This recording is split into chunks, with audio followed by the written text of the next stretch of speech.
너 단독 임무가 있어. 암살 대상은 누굽니까? 윤성철.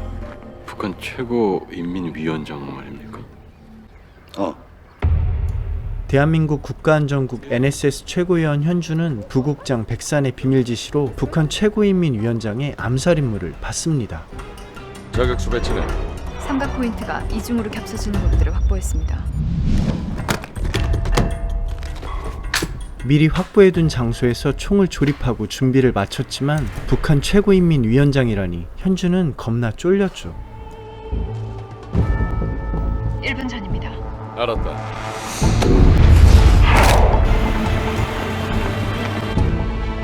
보안요원과 저격수를 해치운 뒤 장소를 확보하고 타깃이 나타나면 지체 없이 암살하죠.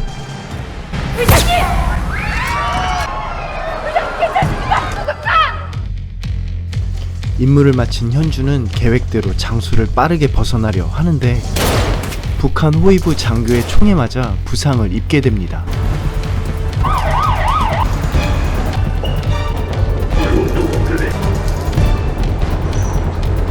가까스로 벗어났고 백산 부국장에게 도움을 요청해 보지만 임무는 성공했습니다. 총상을 입어서 단독 탈출은 힘들 것 같습니다. 구조해 주갑니다. 지금 내가 할 수 있는 말은 요원 수칙을 준수하라는 것뿐이다. 놈의 위치가 파악됐다. 움직여.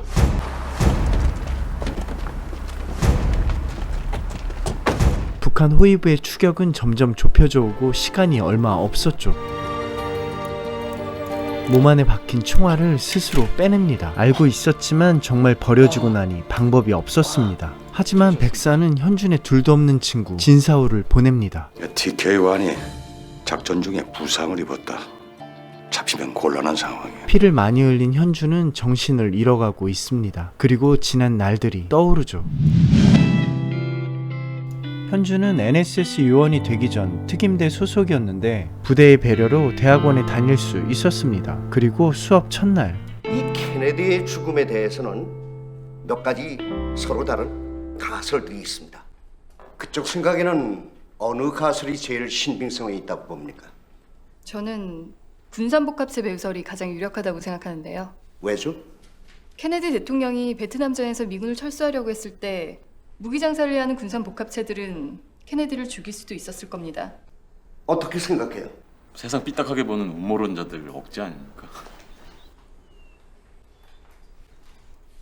아시다시피 베트남전이 본격화된 건 월맹군이 미군 구축함을 공격한 통킹만 사건 이후입니다. 근데 71년에 발표된 펜타곤 보고서에 의하면 통킹만 사건은 미군이 베트남전 개입을 위해 조작했을 가능성이 있다고 했습니다.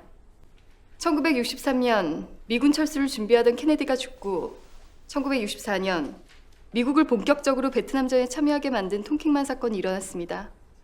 그리고 군산복합체와 밀월관계였던 존슨 부통령은 케네디의 대통령직을 승계받았습니다. 이 시나리오를 보고도 음모론자들이 억측이라고 한다면 너무 단순하거나 무식한 판단 아닌가요?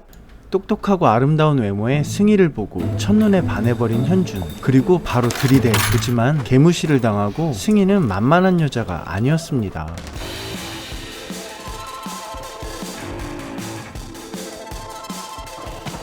학교는 어떻게? 너 조만간에 형수 생길 것 같다. 첫날부터 여자라도 건졌냐? 부대로 돌아와 훈련을 받던 중 형제와 같은 친구 진사우에게 학교에서 운명의 여자를 만났다고 얘기하죠. 그리고 이 둘은 특임대 내에서 전투력 1, 2위를 다투는 라이벌 관계이기도 했습니다. 이 대결 진짜로 만만치 않겠는데.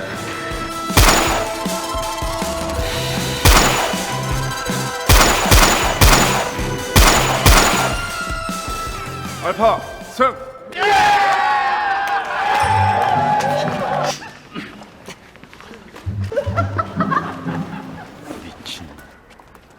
저기요. 다음날 학교에서 현주는 승희를 발견하고 말 돌리지 않고 한마디 합니다. 왜요?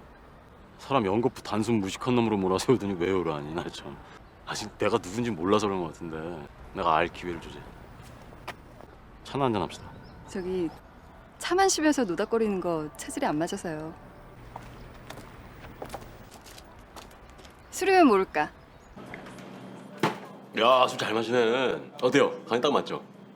좀 심심한데요. 들뜬 마음으로 현주는 소맥을 네, 말아 승희에게 주고 심심하다며 고맙습니다. 다시 제조에 들어가는 승희. 소맥은 7대 3이죠. 난 정말로 한 번 보면 진짜 다 입력이 되니까. 서로 얼큰하게 한 잔씩 하고 현주는 승희에게 잘 보이려 기억력 자랑을 하는데 껍데기 돼지갈비 대합구이 꽁치구이 조기구이 북어구이 닭똥집 닭발 대합탕 새우 꼼장어.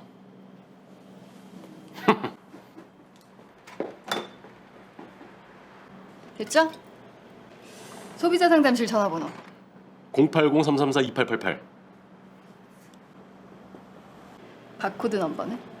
99-06-421-0033 9. 승희는 현준의 기억력이 평범하지 않다는 걸 알게 됩니다. 매력 어필 제대로 성공했다고 생각한 현준. 그런데 기억력은 좋았지만 술은 약했죠. 취해서 빌빌거리다가 떡이 되어버린 현준을 버려두고는 승희는 혼자 가버렸습니다. 이봐요! 이봐요!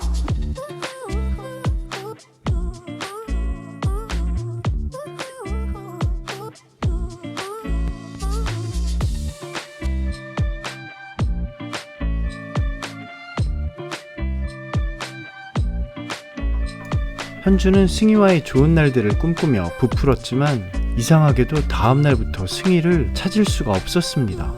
아, 그 친구 청강생이었어요. 교무처에서 부탁하길래 그러라 그런 건데 난 그 친구 이름도 몰라. 수료는 모를까? 그날 밤 현준의 단짝 친구 진사오는 고향에서 제일 성공한 선배 상현을 만나 한잔하고 있었습니다. 여기야. 여기.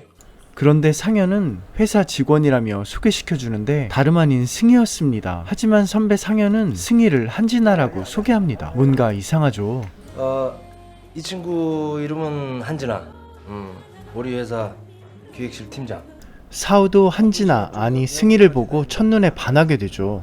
며칠 후 당직 근무를 서던 사우 앞에 소대장과 양복을 입은 낯선 사람들이 찾아오고 이들은 자고 있던 현준을 어디론가 이동시킵니다.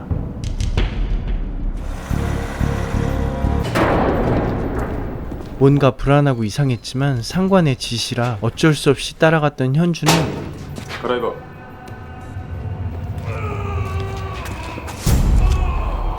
사우의 비명소리를 듣게 되고 그때부터 뭔가 잘못되고 있음을 느낍니다. 여기 도대체 뭐 하는 데니까? 나 지금 따라와. 당신은 누구야? 대체 왜 이런지 말을 해줘야 될 거 아니야? 온몸이 웃기고 자율신경에 장애를 주는 약물을 투여받고 괴로워하는 현준과 사우. 그리고 이런 짓을 하는 사람들은 다름 아닌 승희와 사우의 선배였죠.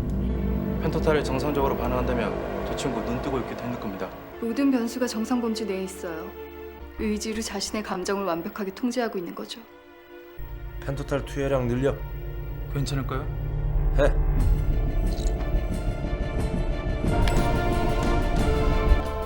다시 묻겠다. 이번 작전에서 네가 받은 임무가 뭔지 말해.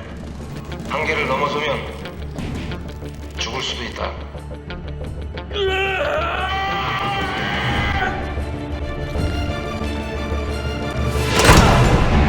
현준은 강력한 약물을 강제 투여받았지만 누구도 상상하지 못했던 정신력으로 괴력을 발산하며 폭주하는데 취조실 폐쇄하고 신경 안정가스 살포해. 나도 봐.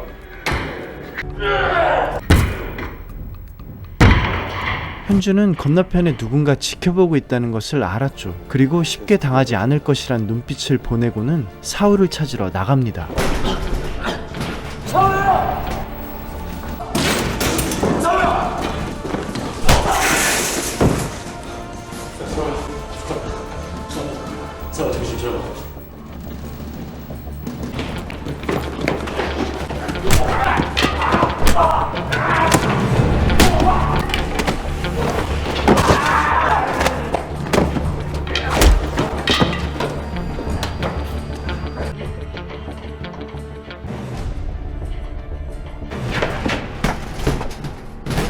괜히 힘들 빼지 마. NSS에 온 걸 환영한다. 얘가 어딥니까? 국가안정국이라고도 하지. 자네들이 속해 있던 특임대와 다를 바 없어. 다만 NSS의 존재는 세상에 안 알려져 있을 뿐이다. NSS 부국장 백사는 현준과 사우의 전투력을 오랫동안 검증해 왔었고 모든 테스트를 통과했다고 말합니다. 하지만 하기 싫다면 안 해도 된다며 잘 판단하고 결정해.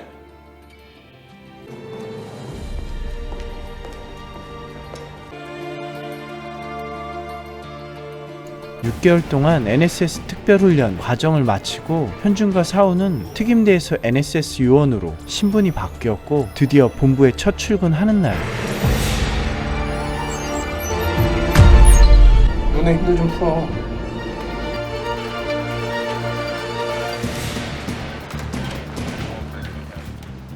눈가에 힘 좀 빼. 팀원들을 소개받기 위해 기다리고 있는 현준과 사우. 그런데 고향 선배인 상현과 승희가 들어오자 놀라움과 함께 복합적인 배신감이 들었죠. NSS 대테러 실장 박상현이다. 먼저 NSS 요원이 된 것을 환영한다. 상현 실장은 팀원들을 소개합니다. 국내 최고 수준의 해커 양미정, 후방 지원을 맡게 되는 황태성, 두 사람 나가봐. 그리고 최승희 팀장까지. 최승희 팀장이다. 프로파일링 전문가야. 나 먼저 나갈 테니까 얘기들 좀 해. 아 그리고 오늘 부국장님 댁 가는 거 알지? 네. 잠시만. 사우는 어릴 적부터 따랐던 선배 상현이기에 화가 많이 났었죠. 처음부터 계획한 거였어요? 너 지금 이러는 거 다들 본다. 너 데려오고 싶어서 연락했어. 튀김대에서 굴러먹던 자신도 훈련받다가 죽는 줄 알았다며 어떻게 속일 수 있냐며 원망하고, 나도 다 겪었어. 어? 고생했다. 이따가 술 한잔 하자. 어? 배우나 한번 해봐요. 매니저 내가 해줄 테니까. 돈 좀 꽤 벌 것 같은데.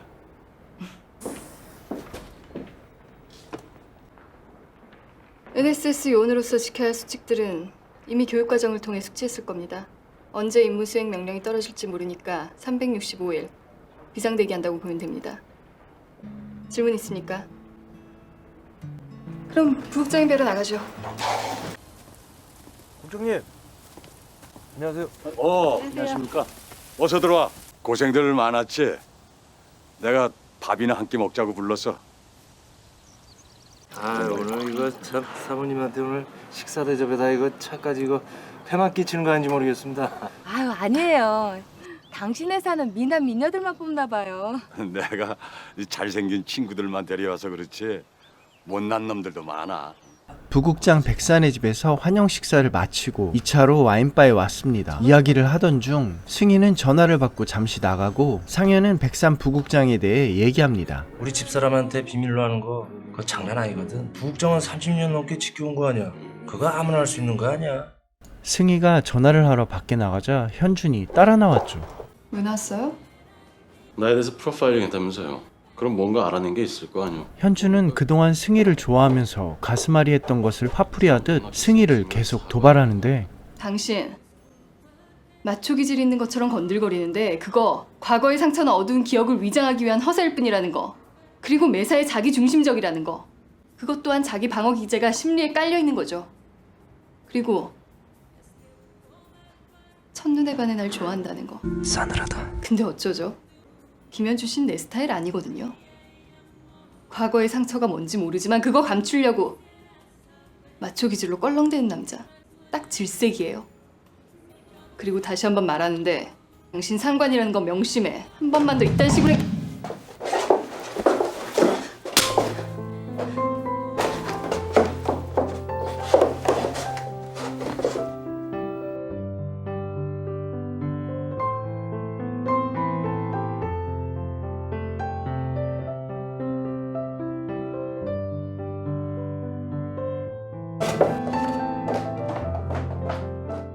다음날 현준은 업무에 대해 열심히 배우고 있는데 승희가 잠시 부릅니다. 잠깐 나 좀 봐요.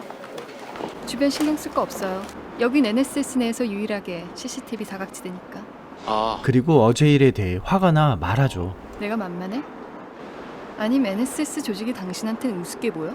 승희는 NSS는 요원 간의 사적인 감정이 용납이 안 되고 행동거지 똑바로 하라며 충고합니다. 현주는 국가나 NSS에서 요구하는 충성심은 애초부터 특무대에 있을 때부터 없었는데 목숨 걸고 수행했던 모든 임무들도 처음부터 재미있어서 하는 거라며, 하지만 이런 것들이 운명처럼 느껴진다는 다소 황당한 대답을 하면서 승희에게 진심을 내보이려 합니다. 강의실에서 당신 처음 만났을 때부터 한 번도 만만하다고 생각한 적 없어요.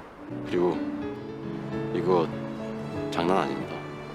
이날 이후 승희는 흔들립니다. 아니, 애초부터 흔들렸던 마음을 오늘 확인한 것 같습니다. 그리고 짧지만 현준과의 추억들을 되짚어보는데 점점 현준에게 빠져드는 자신을 알게 되고 승희도 숨기지 않게 되죠.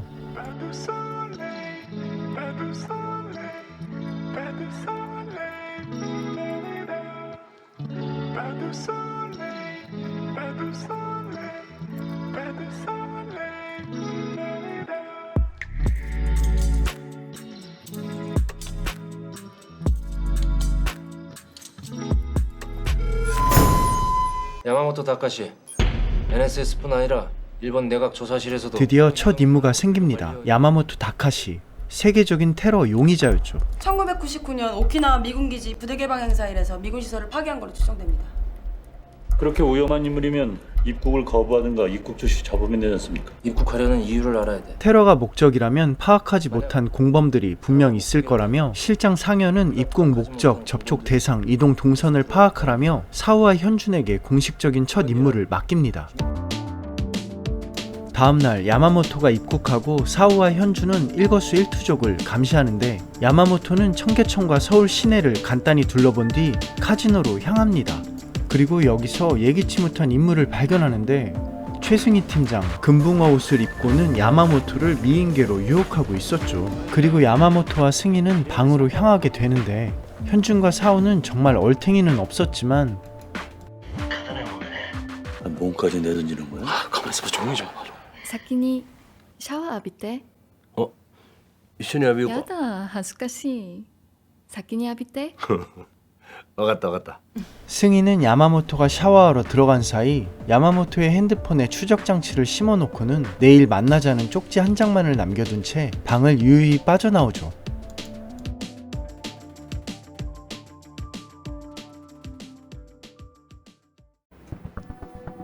좀 놀랬어요. 배우 한번 해보라면서요. 내일 봐요.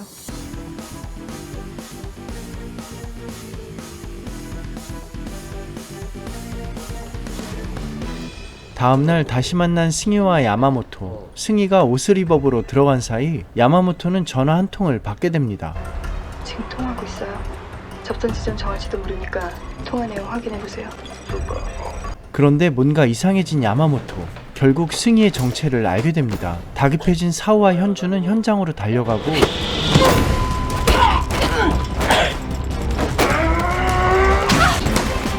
승희는 야마모토의 힘에 눌려 위험한 상황에 마침 현준이 도착하고 야마모토는 도망가죠. 빨리 가! TK1 현재 위치. 이태원역 4번 출구 50m 후방. 다시 잡혔어요. TK1 7시 방향. 타깃이 건물 후문에 있다. 지금 사거리 진입 중이다. 거리는 50m 이내. 이번엔 놓치지 마. 타깃이 성수역 안으로 진입한다.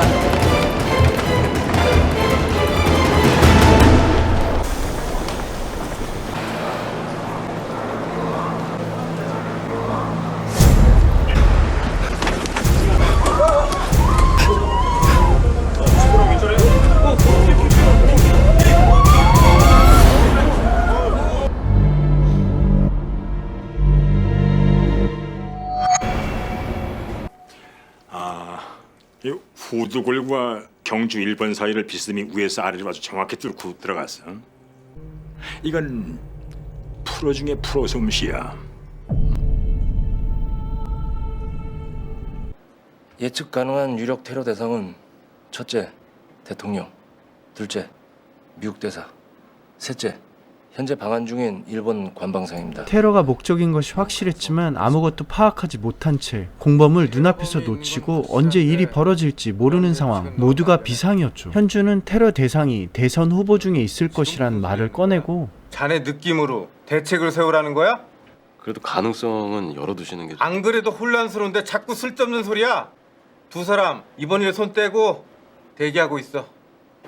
한순간에 사람 병신 만듭니다. 미운 털이 박혀 영내 대기하게 됩니다. 하지만 포기를 모르는 남자 현준. 나 대선 후보들 경선 요새 일정 좀 알아보자. 대선 후보들의 동선을 체크하다가 조명호 후보의 동선이 뭔가 이상합니다. 야마모토가 청계천을 둘러보던 기억을 떠올리며 뭔가 감을 잡고는 사우와 함께 현장에 와보는데 오늘 여기서 조명호 유세하게 돼. 이번 대선에서 제일 유력한 후보야. 너라면 어딜 것 같냐?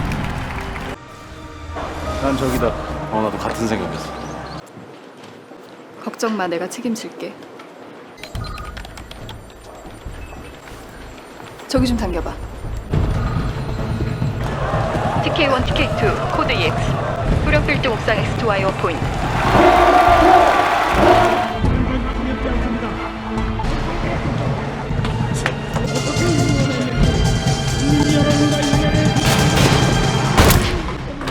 저격수를 처리한 사우. 하지만 승희는 백업 저격수가 한 명 더 있을 것이라 확신했죠. 우리의 귀한 사야!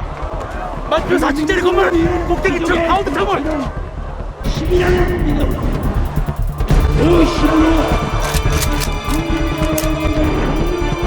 우리는 할 수 있습니다!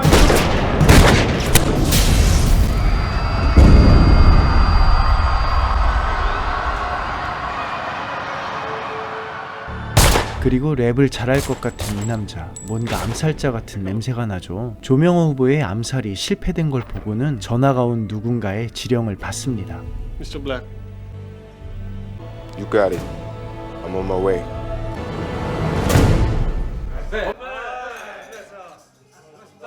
한편 대통령 유력 후보의 목숨을 구하고 테러범까지 잡은 현준과 사우. NSS팀과 즐겁게 1차 회식을 하고 2차로 승인의 집에서 코 삐뚤어지게 먹고 뻗었죠. 그리고 먼저 눈을 뜬 진사우는 형제 같은 현준과 마찬가지로 승희를 오랫동안 마음에 두고 있었기 때문에 슬픈 미래를 예감하게 됩니다.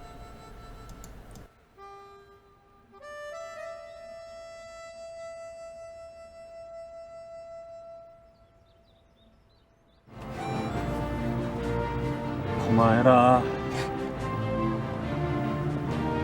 야, 너 턱시도 제대로 못했네. 몇 달의 시간이 흘렀습니다. 목숨을 구했던 조명호 후보가 당선돼 대한민국 대통령이 된 것이죠. 그 고마움의 표시였을까요? 현준과 사우를 청와대로 부릅니다. 야, 오실 때 됐어. 나중에 먹어. 대통령을 기다리던 중 현준은 벽에 걸린 그림을 보게 되는데 뭔가 느낌이 이상했죠. 그리고 다가가서 유심히 살펴보는데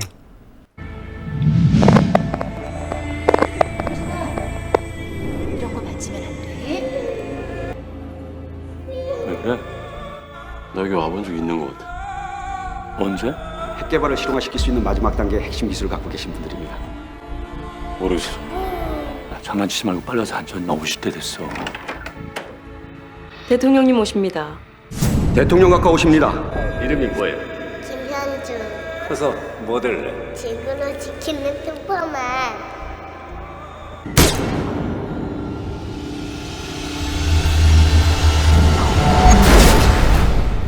그래? 기억났어.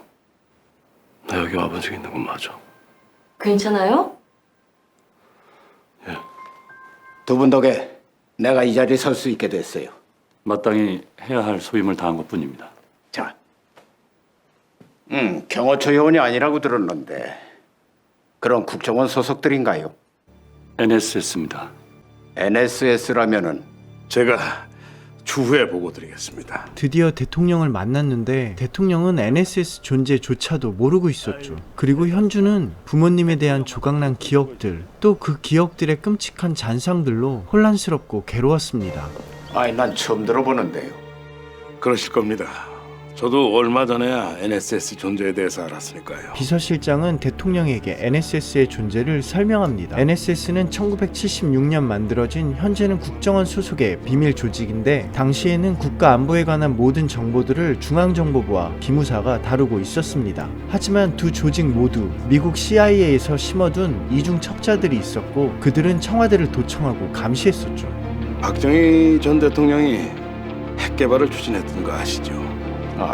무엇보다 박정희 대통령은 핵개발 계획을 추진했었는데 미국과의 마찰 시 모든 프로젝트를 포기해야만 했었고 철저하게 미국의 눈을 피할 수 있는 절대적으로 대통령이 신뢰할 수 있는 그런 조직이 필요했었던 것입니다. 그래서 만든 조직이 NSS 국가안전국이었습니다. 이후 정권이 바뀐 후에도 대통령의 안위와 국가 안보를 위한 일들을 극비리에 진행해 왔었습니다. 96년도 블라디보스톡 최고원식 총영사 살해범인 북한 공작원을 암살한 것도 NSS고 17년도 북한에서 망명한 이영한 살해범을 중국 단동까지 추적해서 암살한 것도 NSS였습니다.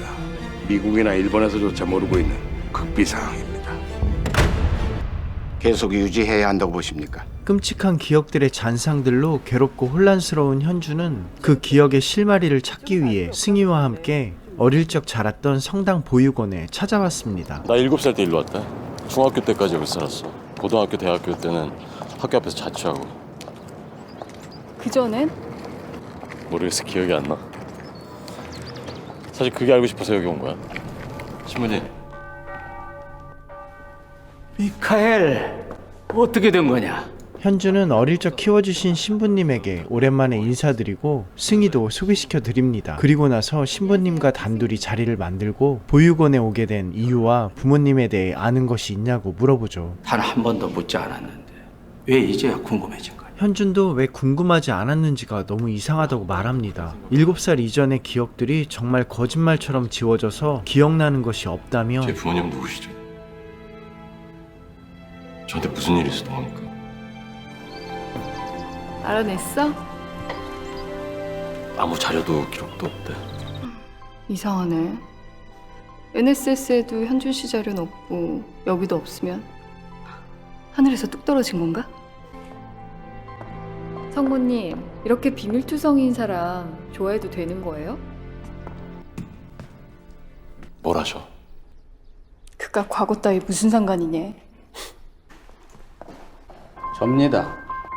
부모에 대해서 궁금해합니다. 그런데 신부님은 무슨 이유에서인지 현준에게는 모든 사실을 숨긴 채 현준이 왔었다는 사실을 누군가에게 보고합니다. 난 솔직히 그런 조직이 지금도 필요한 건지 의구심이 들어요. 그리고 백사는 대통령의 호출에 청와대로 불려갔죠. 백사는 대통령의 물음에 NSS는 대통령이 명령을 내리시면 목숨 걸고 수행하고 그 외에 정치적인 어떤 이해관계도 따지지 않는다고 대답합니다. 하지만 대통령이 백산을 부른 진짜 이유는 다른 데 있었죠. 어디에 있습니까? 완성 단계까지 갔다는 핵무기 제조 기술. 포기했다고 그 기술까지 사라지는 건 아니지 않습니까? 제 소관이 아니라서 잘 모르겠습니다.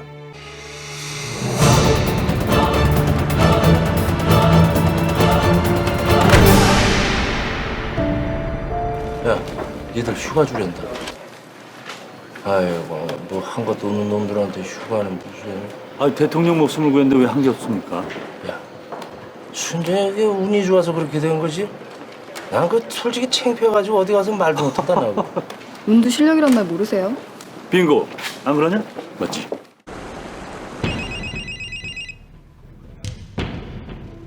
왜? 중국 상해 한 중년의 남성이 긴장한 얼굴로 누군가의 전화를 받습니다. 김일중 씨. 야, 이거 노출됐어!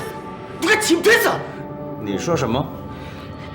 他们找到了！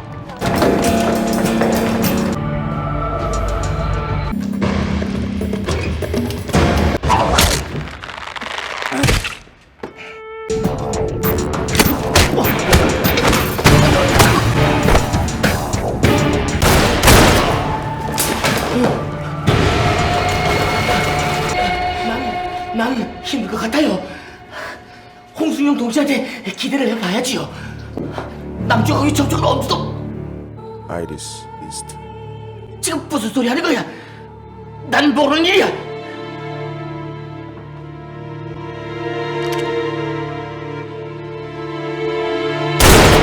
아무것도 없습니다. 이제 남은 거 홍승용뿐입니다. 노동당 131 지도부 위원 홍승용입니다.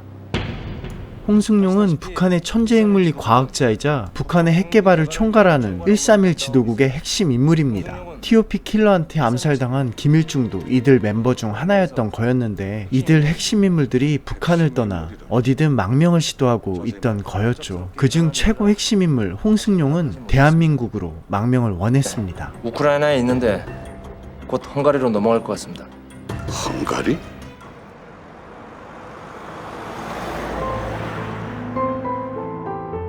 현준과 승희는 일본 아키타로 휴가를 왔는데 NSS와 연락이 닿고 있질 않아 비상사태인 줄 몰랐죠. 추운 겨울 아키타를 덮은 아름다운 하얀 눈 속을 가로지르며 휴가를 즐기고 있었습니다. 난 피곤한데 반신욕이나 실컷 해야 되겠다. 너 지금 바로 헝가리로 가야겠다. 한편 NSS는 완전 비상이었죠. 팀장인 승희와 최고위원 중 하나인 현준이 연락이 안 되고 상현 실장은 어쩔 수 없이 사우에게 헝가리로 먼저 떠나라고 명령합니다. 임무는 현지에 도착하면 하달될 거야. 에이, 남자가 부끄러워하기는. 내가 나 먼저 들어간다. 그래. 그 학생이네? お待たせいたしました。お名前は？ゆきです。ありがとう。 아리가또 유키. 홍승용은 핵무기를 완성 단계까지 만들 수 있는 북한의 핵심 과학자로 망명을 원하자 국가뿐 아니라 전 세계 수많은 단체들도 탐내고 있었죠. 한국에서 온 진사입니다. 대한민국으로 가길 원했지만 우크라이나에서 망명을 시도하고 헝가리로 넘어오면서 뒤를 봐주는 이 브로커 집단에서 홍승용을 빼내야만 했습니다. 그래서 급하게 투입된 NSS 요원 진사오.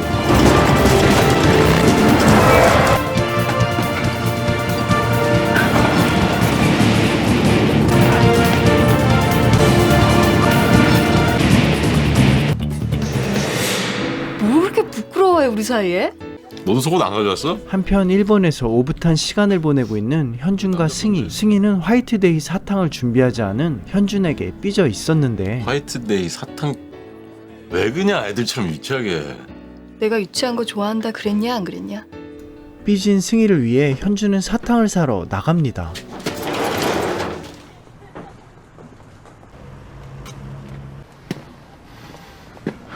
빈손이야?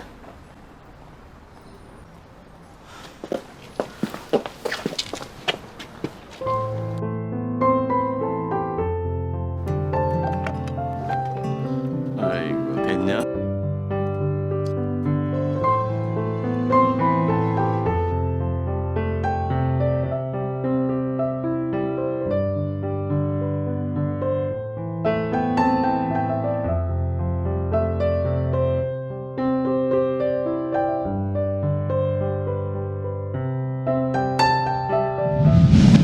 헝가리에 도착한 북한 호위부 요원들. 홍승용이 망명한 걸 알게 됐고 깊은 빡침이 왔죠.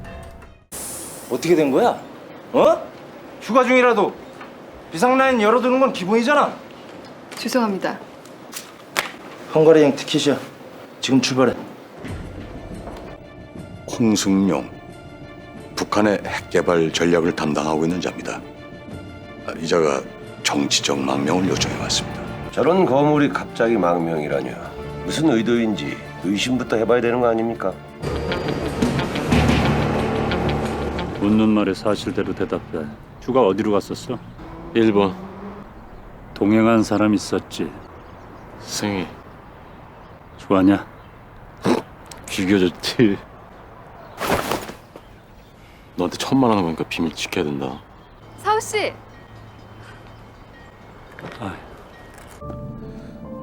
어떤 결정을 내릴 것 같나? 거부하지 않겠습니까? 결정이 쉽지 않나 보군요. 정치적인 부담이 크겠지. 내가 여러분과 함께 같이 갈 수 있겠소? 죄송합니다. 그게 저희들이 판단할 사안이 아니라서. 망명을 허용하겠습니다. 정치적 부담이 크실 겁니다. 알고 있습니다. 하지만 난 홍승용이라는 사람을 꼭 만나고 싶습니다. 내가 핵무기에 관심이 아주 많거든요. 민망해 죽겠네. 왜 아무 연락도 없는 거야? 종교가 있어? 없습니다. 난 있어요. 북에서 온 난 신을 믿고 남쪽의 요원은 믿지 않는다는 게 아이러니하군요. 이런 말이 있어요. 신이 있다는 것을 믿는 것처럼 살아라. 만약 신이 있다고 하면 얻는 건 무한하다. 만약 신이 없다고 해도 잃는 건 하나도 없다. 받아둬요. 어차피 잃는 건 없으니까. 명령 떨어졌어. 저희가 모시겠습니다. 홍승용은 종교가 없는 현준에게 십자가 선물을 합니다. 그때 마침 대통령의 명령이 떨어졌고 홍승용의 안전한 한국 망명을 위해 보다 안전한 이웃나라로 이동해서 한국으로 와야만 했죠. 왜 하필 여기야? 사방이 다 들렸는데. NSS 요원들의 임무는 홍승용과 함께 다른 나라로 이동 임무를 부여받은 해외 파견 요원들에게 홍승용을 인도하는 것.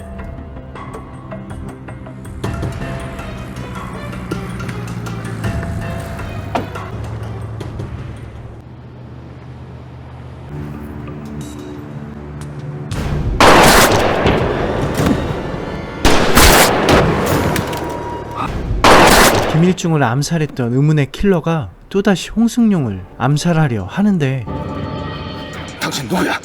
내놔. 대체 뭘 달라는 거야? 만약 신이 있다고 하면 얻는 건 무한하다. 과연 이 의문의 킬러는 누구일까요? 현준에게는 어떤 비밀이 있는 걸까요? 뭐야? 아니야 뭐. 승희를 짝사랑하는 사우의 마음은 괜찮을까요? 안녕하세요, 시네프입니다. 이번 편은 아이리스 시즌1 1, 2, 3편입니다. 계속 이어서 정주행 할 거니까 기대해 주시고요. 그리고 재미있게 보셨다면 구독과 좋아요 부탁드립니다. 시네프였습니다. 감사합니다.